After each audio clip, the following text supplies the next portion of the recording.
students, in this class I am going to start a new chapter, that is the second unit of physical chemistry students, that is liquid state. Okay, so we have completed gaseous state completely, and now you must be knowing many points about the gases. Okay, so now take a fresh new page, put the heading liquid state students. So some introduction we will look into. So what do you know about the molecules of a gas, students? They are all far away from one another, which we say that the intermolecular distance between the molecules, or intermolecular distance meaning itself between the molecules. So intermolecular distance in a gas is very much high. That means the distance between the molecules is too large.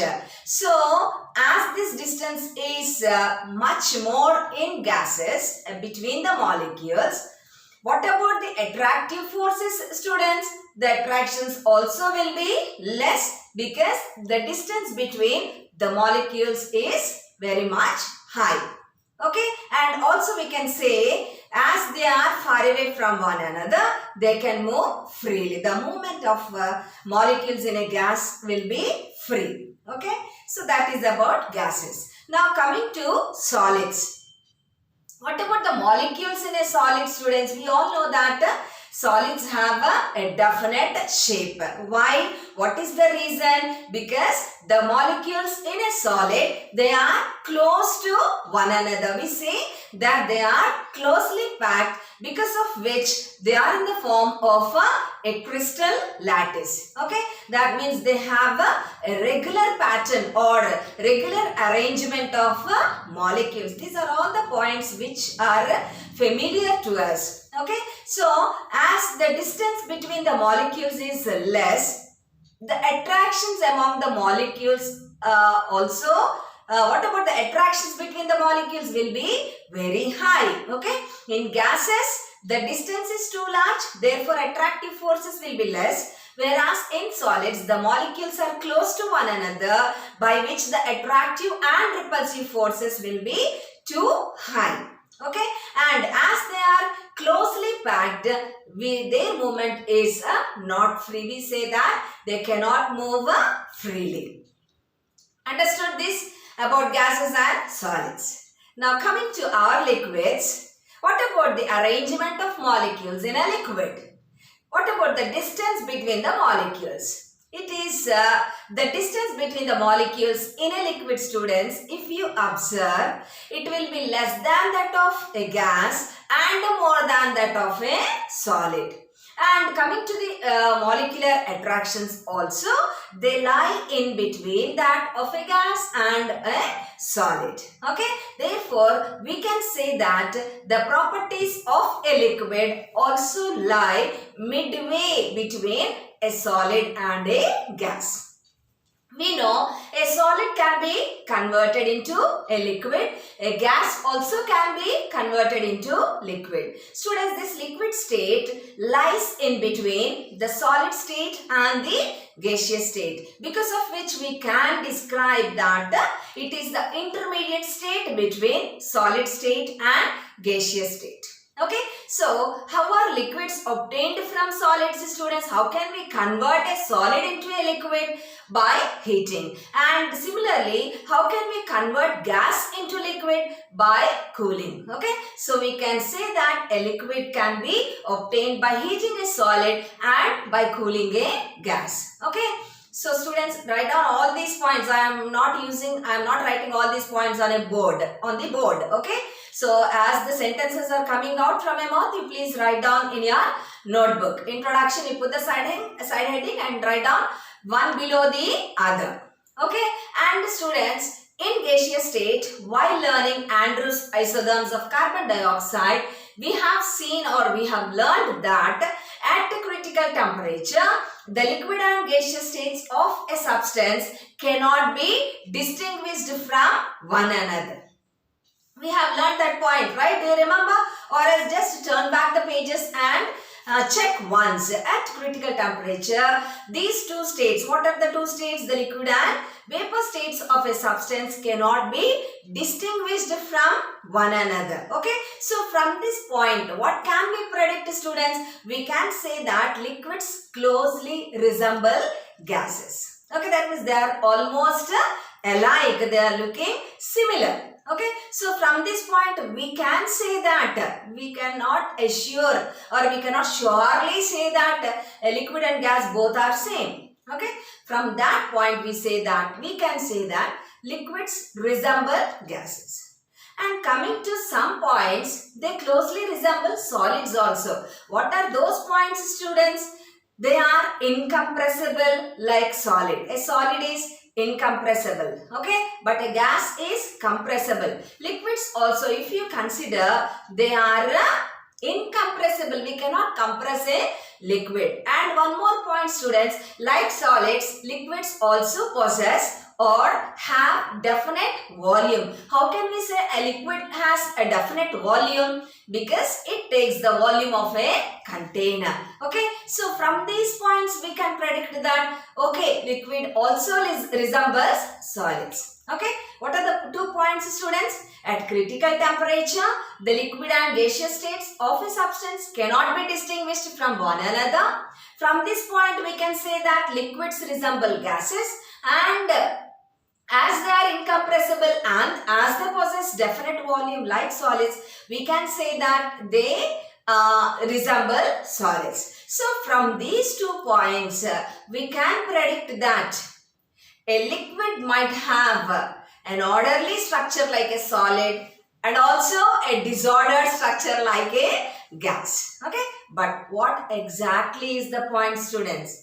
So it was observed that at ordinary conditions, at normal conditions, liquids are much more closer to solids. So not simply writing liquids are close to solids, we cannot leave it there. We should know the reason. So how can we say that liquids are closely resembling solids? Because at the melting point of a substance, you know what melting point and what boiling point is, right, students? So at melting point, the density of any substance in liquid state, again, at melting point, the density of a substance in liquid state is much closer to density of the same substance in solid state, students. Not taking 2 different substances, taking one substance and checking its density in liquid state and solid state at the substance's melting point. So these 2 values, when we observe, they are much close to one another. Then what about the density of the same substance in gaseous state, students? It is much lower than the above 2 values. Okay, students, understood now? So therefore, we can say that under ordinary conditions, liquids and solids closely resemble one another. What is the reason? Have you written that point, students? Kindly underline. The reason is, at melting point, the density of a substance in liquid state is much close to density of the same substance. Please mark this word, students. Density of the same substance in solid state, whereas density of the same substance in gaseous state is very much low. And this was even proved by X-ray and electron diffraction studies. Okay, so all these points, students, whatever I told you in the introduction, these points come under structure of liquids or intermolecular forces of attraction in liquids. Okay, so they might ask you, describe the structure of a liquid or describe the intermolecular forces of attraction in liquids. Write down all these points. Okay, students, first tell about the molecules of a solid, Next, tell about the molecules of a gas. Then tell about the molecules of a liquid. Then next point, liquid state is the intermediate state between solid state and gaseous state. How the liquid is being obtained from solids as well as gases. And what about the liquid and gaseous states at critical temperature? What about the properties of a liquid resembling properties of a solid? Last comes, these liquids are closely resembling solids, and you should mention the reason. Okay, so draw a line till here, students. Next, moving on to the next topic, put the side heading. Next topic, students, put the side heading structural differences between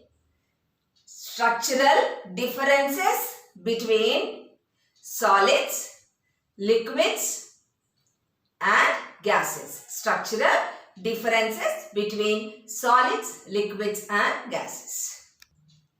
So divide the page into 4 columns, students. Take a scale, pencil.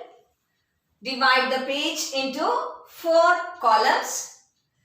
First column, write it as property. First column, property. Second column, solids. Next, liquids. Next, gases. Okay? Drawn the lines? Okay. So, under property, number 1. First property, students. So, we will do comparative study between solids, liquids and gases. So, if we draw the table like this, it will be very easy for us to understand as well as to learn also. Am I right, students? Okay. So, first property, write down intermolecular forces of attraction. Intermolecular forces of attraction. So, this we have seen in the introduction that the intermolecular forces of attraction in solids will be very much high as they are very close to one another, and in gases as they are far away from one another, the intermolecular forces of attraction will be less. And coming to liquids, it lies in between that of a solid and a gas. Okay, so that's what I have mentioned here, students. Under solids, write down under solids strongest, under liquids intermediate, under gases weak. Okay, next, second property, students, motion of the molecules. That means movement of the molecules. Motion or movement of molecules. So we have seen in solids the molecules are closely packed. That means they are not free to move. So that's what I have mentioned here. Write down, students. Very slow, and only one type of motion exists, that is vibrational motion. There are 3 types of motion: vibrational, rotational and translational. Okay, so in solids we can observe only vibrational motion. Written, students? Okay. Next, under liquids, all 3 types of motion exist. All 3 types of motion we can observe in liquids, but the speed of the molecules in a liquid is less than that of a gas. The speed of the molecules is less than that of gases. Okay, coming to gases, the molecules move freely.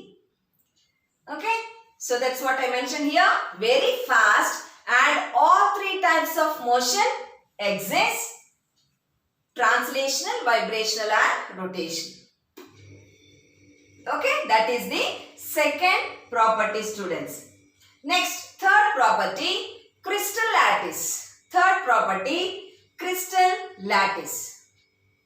Okay, so what is this crystal lattice, students? regular arrangement of molecules. Okay, a regular or a definite structure.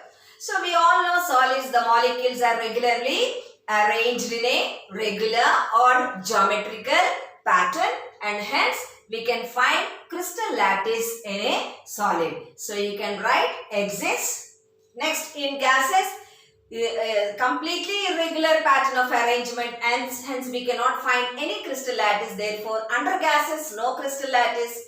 Whereas liquids, it is in midway between solid and liquids. That's why we call it as semi-crystalline. So, third property is done. Next, coming to fourth one, randomness of molecules. Randomness means disorder among the molecules. So, we know that solids, it is least because we cannot find a disorder. Very less, we can say, call it as least. And liquids, intermediate, and gases, it is too high. That's we call maximum. Okay, next comes shape and volume. The last property, students, shape and volume. Solids have definite shape and volume. We all know that solids possess definite shape and volume because of strong intermolecular forces of attraction. Whereas under liquids, you can say that they have definite volume but no definite shape because of weak forces of attraction when compared to solids. Weak forces of attraction than that of solids. And finally, under gases, you can write, students, they do not possess definite shape and no definite shape, no definite volume because of maximum randomness, that is maximum disorder and weakest intermolecular forces of attraction. Okay, so these are the 5 differences, students. Taking into consideration the property, we can differentiate between solids, liquids and gases. So this is generally asked as a 2 marks question. Kindly underline below these 5 points, students. So students, next topic, put the side heading liquid crystals hyphen mesomorphic state. So the most important topic in liquid state, students. Put the side heading liquid crystals mesomorphic state. Okay. So, what is this mesomorphic state, students? If I ask you a question, what happens when we heat a solid? You immediately give the answer that solid converts into a liquid. Okay? But there are some crystalline solids, students, which on heating undergo sharp transformations. What are these sharp transformations? So when a crystalline solid is heated, first it changes its state from crystalline solid to a turbid liquid. So what's the meaning of a turbid liquid, students? Turbidity. There is the difference between clear and turbid. So clear, it is transparent. Turbid means it looks like a little bit dirty. Okay, so a crystalline solid, first on heating, it fuses and converts into a turbid liquid, and this turbid liquid on further heating, it transforms into a clear liquid. Okay, students, so we should remove from our mindset that there are few solids which do not convert into clear liquids immediately on heating. Okay, so what are they doing, ma? They are first converting into turbid liquids, then they are converting into a clear liquid. That's what I have written for you on the board, students. There are certain crystalline solids which when heated undergo sharp transformations. Okay, so what are those sharp transformations, students? Write down below. The crystalline solid on heating is first converted into a turbid liquid, which on further heating converted into a clear or true liquid. Okay, and these changes are exactly reversed on cooling. That means true clear liquid on cooling at the same temperature converts into turbid liquid. Turbid liquid on cooling at the same temperature converts into crystalline solid. Okay, so the third point, these changes are exactly reversed when on cooling. Okay, students. Now, so our concentration is main the turbid liquid. That is the middle stage or the intermediate stage between crystalline solid and the clear liquid. Okay. So what is the next point, students? The turbid liquids, which are also called as translucent liquids, they have a specific character, or we can say they have a specific property called as anisotropy. That means they show anisotropic behavior, or they are anisotropic in nature. What's the meaning of anisotropy, students? So different physical properties in different directions. So when the direction is changed, the physical property value also will be changed. That's what we call as anisotropy. Okay, so the next point, please write down, the turbid or translucent liquids exhibit anisotropy. Okay, and this anisotropy is mostly observed in their optical behavior, students. So the term optical is related to light. Okay, so this anisotropy of the turbid liquids is mostly observed in their optical behavior, because of which they are showing a significant property called as a double refraction. What is the meaning of double refraction, students? You might have learned in physics in your intermediate stage. Double refraction means splitting of light ray into two components traveling with the two different velocities. That's what we call as a double refraction. Okay, so this double refraction is shown by the turbid liquids. Why they are showing double refraction, students? Because of anisotropy. Okay, what is anisotropy? Different physical properties in different directions. Okay, so you can write down, the turbid or translucent liquids exhibit anisotropy, which is observed in their optical behavior, because of which they show double refraction. Okay, so which type of liquid is showing? Turbid liquid is showing. The turbid liquid, on heating, it is converted into a clear liquid. These clear liquids, if you observe, they are isotropic in their behavior. That means even if the direction is changed, the physical property is not being changed. Okay, so that's what I have mentioned here, students. True liquids, on contrary, are isotropic in their behavior. Okay, now look here, students. Turbid liquids are not existing in nature on their own. How are they obtained? They are obtained by heating a crystalline solid. And these turbid liquids obtained by heating of a crystalline solid, they are showing anisotropy. Okay, but this anisotropy is the significant behavior of a crystalline solid. Okay, so it is the characteristic property of a crystalline solid. Now the turbid liquid obtained from crystalline solid is also showing anisotropy. Okay, so because of this, the turbid liquid is termed as liquid crystal. Okay, that's what I have written. Anisotropy is associated with the crystalline solids. Turbid liquids are termed as liquid crystals. Underline that point, students.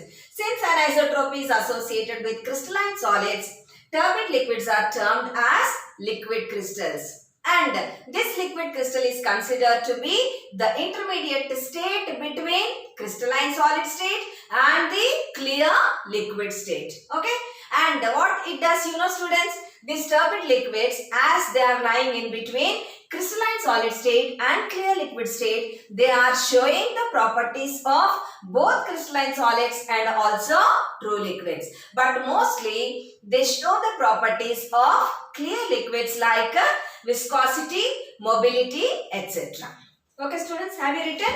Liquid crystal state is the intermediate state between crystalline solid state and the liquid state, showing the properties of both, and mostly they resemble liquids in exhibiting properties like viscosity, mobility, etc. Next point, students, as this is the intermediate state between crystalline solid state and clear liquid state, a person by name Friedel, he introduced the term mesomorphic state or mesophase or mesoform in order to show that the liquid crystal state is the intermediate state between crystalline solid state and clear liquid state. Okay. So write down that point.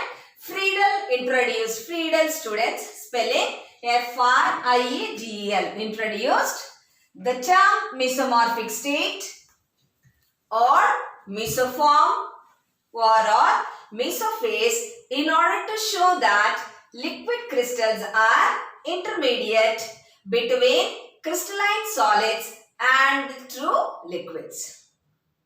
Okay, now is it clear, students? The liquid crystal, understood now all the points whatever we have learned till here. Now let's define liquid crystals. Next comes the definition of liquid crystals. Okay, so write down. Liquid crystals are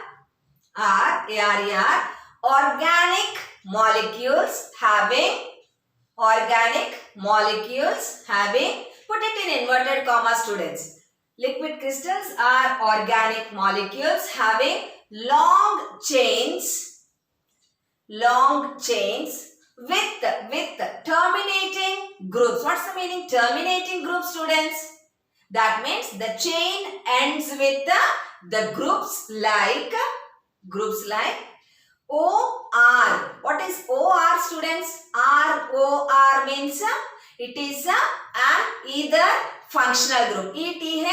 You might have learned all these functional groups in your intermediate level. Okay. So with the terminating groups, that means the chain might end with OR, comma, C double bond OR, COOR, that is ester. Okay. So it might end with OR or COOR.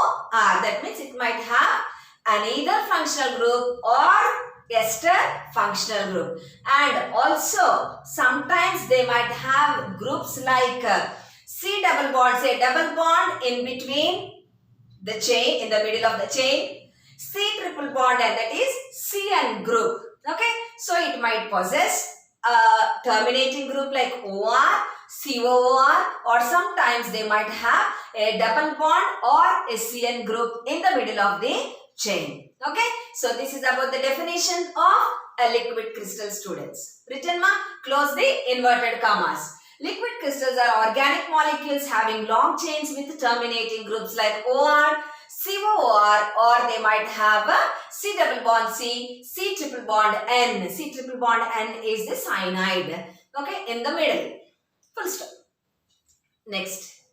Coming to the example. Okay, so the first compound showing liquid crystal properties was discovered in the year 1888 and its name is cholesterol benzoate. Don't write spelling mistakes, students. Please, CHOLESTERYL,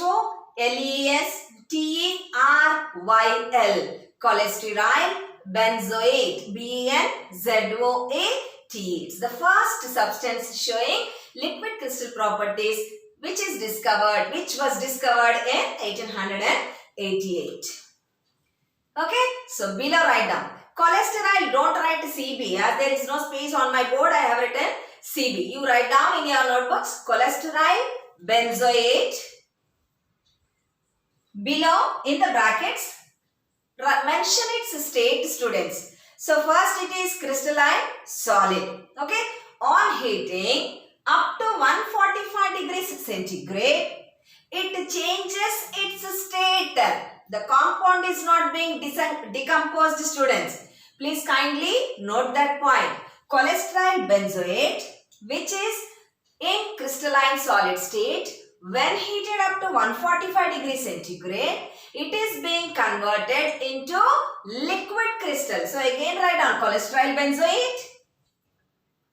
Below brackets liquid crystal. This liquid crystal state on heating up to 178 degrees centigrade, it's being changed to true liquid. So again write down cholesterol benzoate below true liquid. Students, if you don't mention the states, it has no meaning at all. Okay, so you should remember the temperatures and you should mention the physical state of the substance. Okay, so then only we can explain how it is being transformed into liquid crystal and also true liquid. Okay, now there are two temperatures. The first temperature at which crystalline solid converted into liquid crystal, and the second temperature at which liquid crystal is being converted into true liquid. So these two temperatures have got their own specific names. The first temperature is called as transition temperature, whereas the second temperature we call it as melting point. Okay, so write down, students. The first temperature at which crystalline solid is converted into liquid crystal is called as transition temperature, and the second temperature at which liquid crystal converts into true liquid is called as melting point. Full stop. And at last, you should mention this point, students. Substances showing or having or possessing liquid crystal behavior are highly stable. How can we say this point, students? Even after heating, they are just simply changing their physical state, but they are not being decomposed. That's what I have mentioned at the end of the answer, students. Substances possessing or having liquid crystal behavior, they are highly stable and do not decompose on heating. Okay? Do not decompose on heating. Okay, students? This is the very, very important question, that is liquid crystals, which is nothing but called as mesomorphic state. Draw a line till here. This is the answer for mesomorphic state. Okay, students, next topic, classification of liquid crystals. Classification of liquid crystals. Okay, so first we have seen introduction, under which we have learned structure of liquids or intermolecular forces of attraction. Next, differences between solids, liquids and gases. Next is mesomorphic state, and the next topic is classification of liquid crystals. So students, generally these are divided into 3 types, but in our syllabus we have only 2 types. So the first type, put the side heading, smectic liquid crystals. SMECTIC. What is this smectic liquid crystal? The word smectic means soap-like, students. So generally, if you observe at your houses, what happens? The soap, when you put it in water, in the soap case, you can observe a liquid-like portion attached to the soap case. Okay, so that's what we say. This smectic liquid crystal, it is shown by the common soap which we use at home. So in presence of water, it converts into liquid crystal, or on heating a common soap, it converts into this smectic liquid crystal. Okay, students, this commonly we can observe at our living places. Okay, so that's why we say that this is shown by common soaps at high temperatures. That means when heated to 200 degrees centigrade or in presence of water, a soap is converted into a liquid crystal state, and this is called as a smectic liquid crystal. That's what I have mentioned, students. Right on the first point, smectic state is shown by common soaps at high temperatures, brackets 200 degrees centigrade, or in the presence of water. Below write down the word smectic means soap-like. Now let us look at the characteristic features of a smectic liquid crystal. Students, generally these smectic liquid crystals, they do not flow like normal liquids, that means like true liquids, that means their mobility will be very slow. Okay, so that's what I have mentioned here. Smectic liquid crystals, they do not flow like normal liquids. That means they have a low mobility. Their mobility is slow. Okay, and also students, if the movement is observed of these smectic liquid crystals, they flow in the form of layers one below the other, and the attractive forces between the layers are what is it, students? They are very weak, and hence they can be sliding one above the other. Okay, so write down, they have low mobility and flow in the form of layers, and there exist weak attractive forces between the layers, and hence they can slide one above the other. Okay, and the movement of these smectic liquid crystals is said to be non-Newtonian, students. So according to physics, the movement of liquids is of two types, Newtonian and non-Newtonian. So if it is moving freely, we call this movement as Newtonian. If it is not moving freely, we call it as non-Newtonian. Okay, so that's what I have mentioned here. This flow of smectic liquid crystals is said to be non-Newtonian, and that of heteroliquid is obviously said to be Newtonian. Okay, students, right? So they have low mobility, they flow in the form of layers, and the attractive forces between the layers are very weak, and hence they can slide one above the other. Okay. Now students, these smectic liquid crystals, if you take a watch glass or a clean glass plate and you try to spread these liquid crystals on this glass plate, what happens, you know, students? They arrange themselves like a series of terraces. What's the meaning terrace? Roof of the house. Generally, real estate people, when they are giving the advertisements of houses in a particular area, the houses are arranged one beside the other in a regular pattern. That's why here it is related to terraces, series of terraces. What does it mean? The meaning behind it is uniformity is seen in their structure. Okay, so when these smectic liquid crystals are spread on a clean watch glass, they show uniformity, or uniformity is seen. Okay, so that's what I have mentioned here. When spread over a clean glass plate, they form series of terraces. That means uniformity is seen in their structure.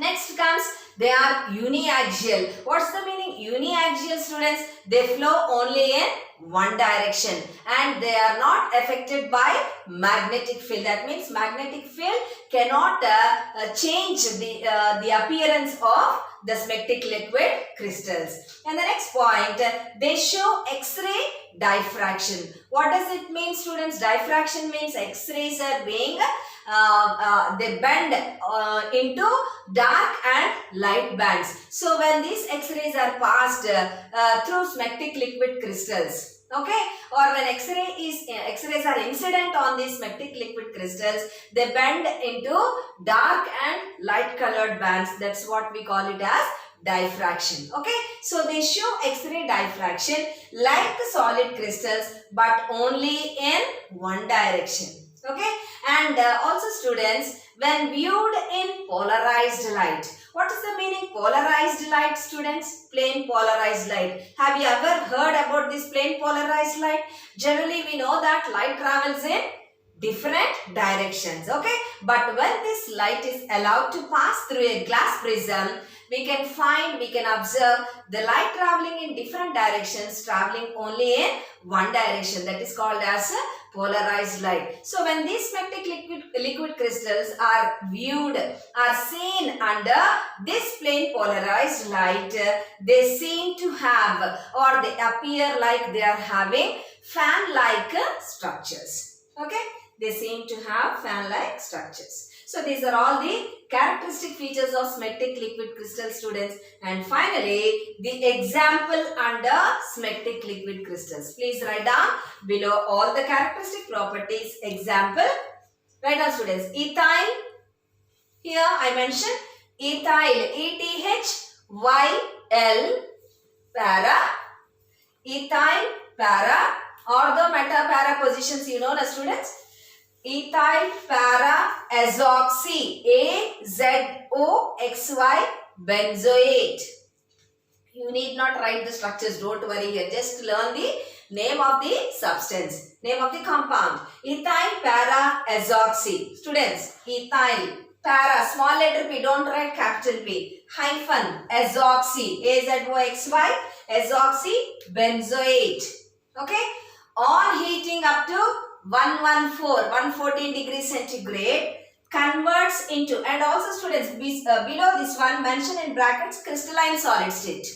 Okay, on heating up to 114 degrees centigrade, converts into ethyl para azoxy benzoate. Below in the brackets mention its state liquid crystal, and this on heating up to 121 degrees centigrade, it converts into ethyl para azoxy benzoate.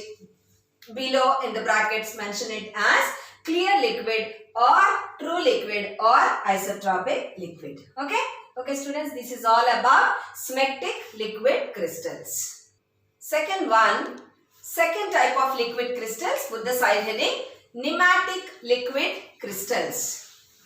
What is first one students? Smectic. Second one nematic. NEMATIC. Nematic liquid crystals. What are the characteristic properties of nematic liquid crystals? They possess or they behave like normal liquids, and their flow also will be like normal liquids. Hence, we can say they flow more readily than smectic liquid crystals. Then what about the movement? What is it called as? It can be called as Newtonian. So write down students. They show normal behavior of liquids. Next, they flow more readily than smectic liquid crystals, and their movement is said to be Newtonian, like that of a true liquid. Okay, next. So from this point we can say that they possess a normal liquid-like character, but they are turbid and anisotropic in their behavior, students. Okay, hence we cannot say that they are completely true liquids. They are trying to show the behavior of normal liquids. They are flowing that much faster like a normal liquid, but they have the characters like turbidity and anisotropy, because of which we cannot say that they are exactly true liquids. Okay, so that is the fourth point, students. These crystals have liquid-like character, but as they are turbid and anisotropic, they are not exactly true liquids. Okay, next point. These nematic liquid crystals, when seen under polarized light, you know students, they appear like having thread-like structures. They seem to have thread-like structures under polarized light. Okay, next here also they are uniaxial, that means moving in one direction, students, but they are affected by strong magnetic field. Okay, what is the meaning? They are affected by strong magnetic field. So when we try to observe the direction of or these nematic liquid crystals along the direction of magnetic field, what happens, how these are being observed, you know students? They look like a clear liquid. That means some transparency is being observed when viewed along the direction of a strong magnetic field. And when you remove this magnetic field, immediately they come back to their original state. That means they appear to be turbid. That's what they are affected by strong magnetic field. Okay students, last point.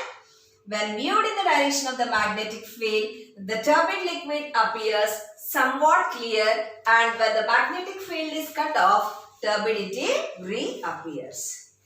Okay, so these are all the characteristic features, students. Finally, example under nematic liquid crystals. Example: para-azoxy anisole. para-azoxy, AZOXY, anisole, ANISOLE. When heated up to 116 degrees centigrade, crystalline solid state is being converted into liquid crystal, and when it is heated up to 135 degrees centigrade, it is converted into true liquid. So these are the two liquid crystals we have in our syllabus, students. Okay, so first one is smectic and second one is nematic liquid crystals. So finally we have come to the end of the chapter, students. Applications of liquid crystals as LCDs. What's the full form of LCD, students? Liquid crystal display. Okay, especially nematic liquid crystals are used as a display in this LCD devices, students. Okay, so first use, they are used as a display in digital wristwatches, pocket calculators, and also some of the industrial products.